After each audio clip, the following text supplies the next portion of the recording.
నమస్కారం. It's you TV ప్రేక్షక మిత్రులకి శుభాకాంక్షలు. ఎప్పుడెప్పుడు వస్తుంది తెలుగు ఉగాది శుభాకాంక్షలు అందరికీ చెప్తామా?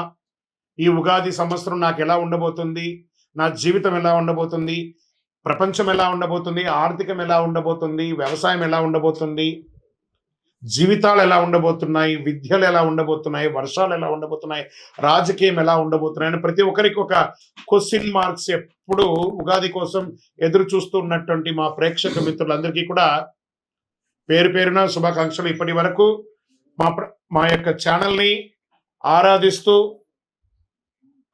ప్రోత్సాహం చేస్తూ సబ్స్క్రైబ్ చేస్తూ ఈ ఛానల్లోని విశేషాలు అందరికీ మీ మిత్రులకి అందరికీ తెలుపుతున్నటువంటి మీ యొక్క గొప్ప మనసుకి ధన్యవాదాలు. ప్రతి ఒక్కరికి కూడా పరాభవనామ సంవత్సర శుభాకాంక్షలు. పరాభవనామ సంవత్సరం మిథున రాశి ఫలితాలు మిత్రులారా మీకు శుభాకాంక్షలు. మృగశిర నక్షత్రం 3, 4 పాదములు, ఆరుద్ర నక్షత్రం మరియు పునర్వసు నక్షత్రం 1, 2, 3 పాదాలకు జన్మించిన మీరు మిథున రాశి వారిగా పరిగణించబడుతున్నారు. ఈ సంవత్సరం మీకు శుభాశుభ ఫలితాలు ఎలా ఉన్నాయంటే, కొత్త అవకాశాలు, కొత్త బాధ్యతలు, కొత్త పరిచయాలు. సంవత్సరం మొట్టమొదట కొంత ఒత్తిడి కనిపించిన సంవత్సరం మధ్య నుంచి అభివృద్ధి అభివృద్ధి అభివృద్ధి అభివృద్ధి అభివృద్ధి. గెట్ రెడీ మిథున రాశులారా, జాక్పాట్ ఆన్ ద వే. అద్భుతం. గోచార ప్రకారం శని భగవానుడు ఈ సంవత్సరం శని మీనరాశిలో 10వ స్థానంలో సంచరిస్తున్నారు. ఉద్యోగంలో బాధ్యతలు పెరుగుతాయి. కష్టపడి పని చేయాల్సిన పరిస్థితి వచ్చినా చివరికి మంచి గుర్తింపు వచ్చే తీరుతుంది. గురు భగవానుడు 1వ ఇంట ఉంటారు ప్రారంభంలో. జూన్ 2, 2026 గురువు 2వ ఇంటికి మారుతున్నారు. అక్టోబర్ 31, 26 గురువు 3వ ఇంటికి మారుతున్నారు. జనవరి 25, 2027 తిరిగి 2వ ఇంటికి వస్తున్నారు. దీనివల్ల ఆత్మవిశ్వాసం పెరుగుతుంది, ధనలాభం పెరుగుతుంది, కుటుంబ అభివృద్ధి పెరుగుతుంది. మరి రాహు కేతు ఈ సంవత్సరంలో ప్రారంభంలో రాహు 9వ ఇంట్లో, కేతు 3వ ఇంట్లో. డిసెంబర్ 6, 2026 రాహు 8వ ఇంట, కేతు 2వ ఇంట. దీనివల్ల ప్రయాణం పెరుగుతుంది, కొంత మానసిక ఒత్తిడి వస్తుంది, ఆధ్యాత్మికమైనటువంటి యాత్రలు పెరిగే అవకాశాలు ఎక్కువ కనబడుతున్నాయి. ఇంకా ఈ సంవత్సరం అంతా కూడా ఉద్యోగస్తులకి ఎలా ఉంటుంది, ప్రైవేట్ మరియు ప్రభుత్వ ఉద్యోగస్తులకి తీసుకుందాం. ముందు ప్రైవేట్ ఉద్యోగస్తులకి చాలా మందికి మాకు లే ఆఫ్ అయిందండి, మాకు టెక్నికల్గా మమ్మల్ని ఉద్యోగం నుంచి తీసేశారండి, మా పరిస్థితి ఏందండి? ఇదే పెద్ద క్వశ్చన్ మార్క్ కదా. ఇది దేశంలోనూ అంతర్దేశంలో ఉన్న విదేశాల్లో ఉన్న వాళ్ళకి కూడా కలిపి చెప్తున్నాను. దీనికి ఆల్టర్నేటివ్ మాత్రం ఎప్పుడు చూసుకుంటారు. అందుకే ఎప్పుడు ఒకటే ఇన్కమ్ సోర్స్ కాకుండా ఆల్టర్నేటివ్ ఇన్కమ్ సోర్స్ కూడా చూసుకోవాలి. మీతో పాటు చిరు వ్యాపారం మొదలు పెట్టండి.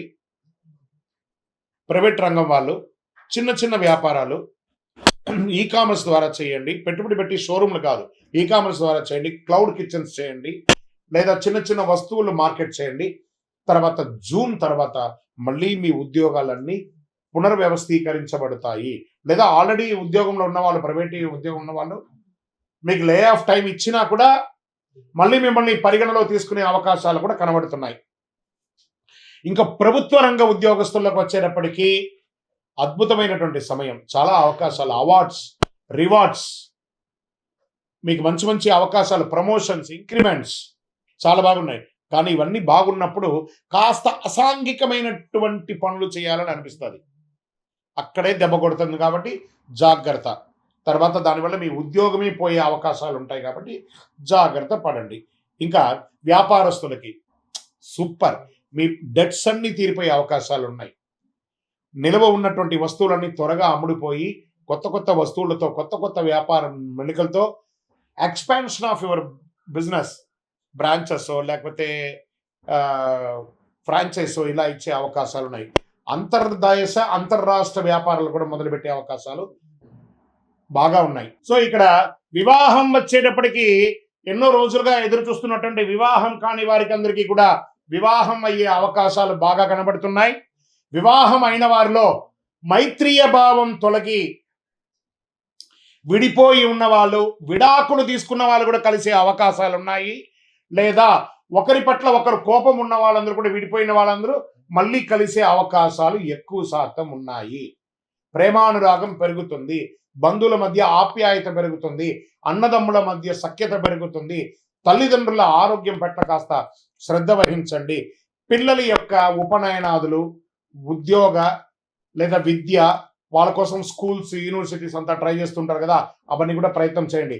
ప్రత్యేకించి ఈ సంవత్సరము లైసెన్స్ రెన్యువల్స్, ఇన్సూరెన్స్ రెన్యువల్స్, వాహనం రెన్యువల్స్, ప్రాపర్టీ ట్యాక్స్ ఇలాంటివన్నీ కొంచెం గట్టిగా చూసుకోండి. ఆరోగ్యం పట్ల కాస్త నర్వస్ ప్రాబ్లమ్స్ వచ్చే అవకాశాలు ఉన్నాయి. న్యూరో రిలేటెడ్గా కొంచెం శ్రద్ధ తీసుకోవాల్సి ఉంటుంది. స్ట్రెస్ ఎక్కువ వస్తుంది. కాళ్ళ మీద ప్రెషర్ వచ్చే అవకాశాలు ఉంటాయి. అవన్నీ కూడా మీరు ఒకసారి స్కిన్ డెర్మటాలజిస్ట్ని కూడా ఒకసారి సంప్రదించండి. ఓవరాల్ మీరు మాత్రం ఒక్కసారి ఆరోగ్యపరంగా జనరల్ చెకప్ చేసుకోక తప్పదు. ఇంకా ప్రయాణాలకి తీసుకుంటే మీరు విదేశీయ ప్రయాణం కోసం చేస్తున్నారు, నా వీసా రిజెక్ట్ అయ్యింది, ఏం చేయాలి గురుగారు? మీరేమో బాగుందని చెప్తున్నారు, మాకు ఇలా అయింది. ఇది ఉగాది తర్వాత వచ్చే సూచనలు చెప్తున్నాను. జూన్ తర్వాత విదేశాలకు వెళ్ళే వాళ్ళు లేదా విదేశాల్లో ఉన్న వాళ్ళు, స్టక్ అయిన వాళ్ళు చాలా మందికి మంచి జరగబోతుంది. మీరే చెప్తారు, గురుగారు మీరు చెప్పింది జరిగింది, మీరు నాకు ఫోన్ చేసి మరీ చెప్పబోతున్నారు. కాబట్టి చూడండి, ఉద్యోగాల్లో ఉన్న వాళ్ళు కానీ విదేశాల్లో ఇబ్బందిగా ఉన్నవాళ్ళు కూడా మంచి అవకాశాలు వస్తున్నాయి. ఇక వ్యవసాయదారులకు చెప్పాలా, ఆ జై జవాన్ జై కిసాన్ అన్నట్టుగా జవాన్లకి యోగమే, కిసాన్లకి యోగమే. జవాన్లు బాగా చూసుకుంటాం, మనం కిసాన్ని బాగా చూసుకుంటాం. ఇది ఒక మంచి సమయం, చాలా అద్భుతమైనటువంటి సమయం. సర్వీస్ సెక్టార్, డాక్టర్స్, అడ్వకేట్స్, తర్వాత పోలీస్ డిపార్ట్మెంట్, తర్వాత డిఫెన్స్, వీటి అందరికీ కూడా చాలా మంచి అవకాశం. ప్రభుత్వ రంగంలో సర్వీస్ ఫైర్ డిపార్ట్మెంట్ చూస్తారా వాళ్ళకి, తర్వాత ఎండోమెంట్స్ వాళ్ళకి, education sector, professors, lecturers, teachers, వీళ్ళకందరికీ కూడా ఒక అద్భుతమైనటువంటి సమయం అని కూడా చెప్పొచ్చు. ఈ సంవత్సరం అంతా కూడా నక్షత్ర ఫలితం ఎలా ఉంది అంటే, మృగశిర నక్షత్రం 3-4 పాదాలకి ధనలాభం, ప్రయాణాలు, వ్యాపారాభివృద్ధి, ఉద్యోగంలో విజయం. ఆరుద్ర నక్షత్ర వారికి కొత్త అవకాశాలు, ఉద్యోగ మార్పులు, ఆలోచనలో మార్పులు, కోపం తగ్గడం.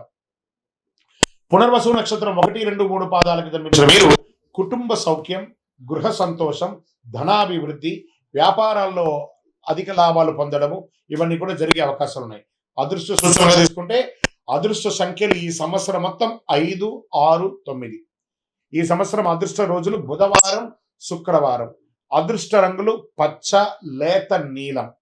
ఈ సంవత్సరం చేయవలసినటువంటి పరిహారాలు ఏమైనా ఉన్నాయంటే, బుధవారాలలో మీ పరిసర ప్రాంతాల్లో ఉన్నటువంటి వెంకటేశ్వర స్వామి ఆలయం కానీ, విష్ణు ఆలయాలు, రామ దేవాలయం కానీ, ఇలాంటి దేవాలయాలకు వెళ్ళి దర్శనం చేసుకోండి.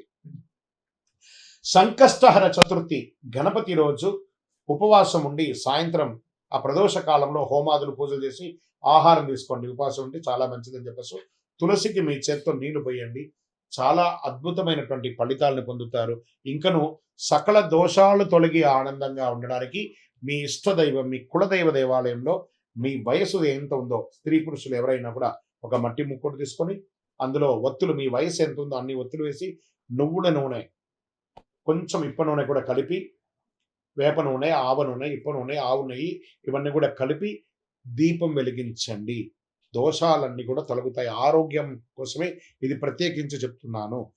ఇంకను మీ యొక్క వ్యక్తిగత జాతకం తెలుసుకోవడానికి మీ పరిసర ప్రాంతాల్లో ఉన్నటువంటి గురువులను సంప్రదించండి. గురుగారు, మేము మీ యూట్యూబ్ చూస్తున్నాం, మీ ద్వారానే మేము జాతకం తెలుసుకోవాలనుకుంటున్నామా? ఆ డిస్ప్లేలో కనబడుతున్నటువంటి నంబర్కి మీ పేరు, date of birth, time of birth, place of birth WhatsApp చేయండి. ఇంకను అతి శక్తివంతమైనటువంటి ఈ కరుంగాలి మాలను ధరించండి. మీకు ఆరోగ్యానికి చాలా విశేషమైనటువంటి ఫలితాన్ని మీరు పొందుతారు. ఈ మాల వేసుకోవడం వల్ల సకల దోషాలు తొలగి ఆనందంగా ఉంటారు. విజయోస్తు.